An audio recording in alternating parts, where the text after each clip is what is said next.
স্থানীয় সরকার উপদেষ্টা আসিফ মাহমুদ ভুল করে লাইসেন্সকৃত অস্ত্রের ম্যাগাজিন বহন করেছিল বলে জানিয়েছেন স্বরাষ্ট্র উপদেষ্টা জাহাঙ্গীর আলম চৌধুরী।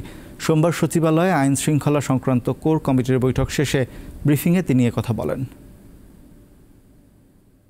রবিবার সকাল ৭টায় টার্কিশ এয়ারলাইন্সের ফ্লাইটে ইস্তাম্বুল হয়ে মরক্কোর উদ্দেশ্যে ঢাকা ছাড়েন স্থানীয় সরকার মন্ত্রণালয়ের উপদেষ্টা আসিফ মাহমুদ সজীব ভুঁইয়া। হজরত শাহজালাল আন্তর্জাতিক বিমানবন্দরে স্ক্যানিংয়ের সময় উপদেষ্টার হাত ব্যাগে একটি ম্যাগাজিন ধরা পড়ে। পরে সেটি সরিয়ে ব্যক্তিগত কর্মকর্তার কাছে পাঠিয়ে দেন আসিফ মাহমুদ।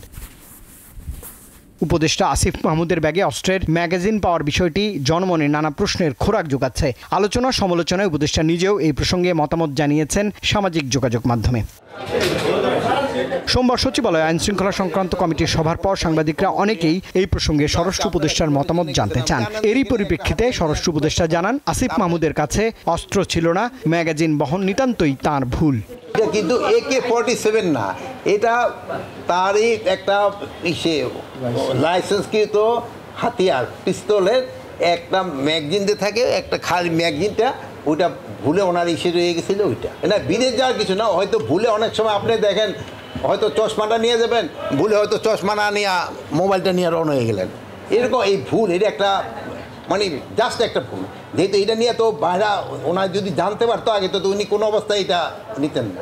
উপদেষ্টা আসিফ বয়স অনুসারে অস্ত্রের লাইসেন্স পেতে পারেন কিনা এমন প্রশ্নের উত্তরে আইন না জানার কথা জানিয়েছেন স্বরাষ্ট্র উপদেষ্টা। আমি অবশ্যই আইনটা মানে নতুন আইন হচ্ছে, আমি যেহেতু এই আইনটা পুরোটা দেখি না, এই ব্যাপারে আমি কিছু বলতে পারবো। বৈঠকে 1 জুলাই থেকে 5 আগস্ট পর্যন্ত দেশব্যাপী আয়োজিত অনুষ্ঠানসমূহ নির্বিঘ্নে উদযাপনের ব্যাপারে আলোচনা হয়েছে বলেও জানিয়েছেন স্বরাষ্ট্র উপদেষ্টা। এসব অনুষ্ঠান ঘিরে কোনো নিরাপত্তা ঝুঁকি নেই বলেও জানিয়েছেন তিনি। রুবায়েত হাসান, দীপ্ত সংবাদ, ঢাকা।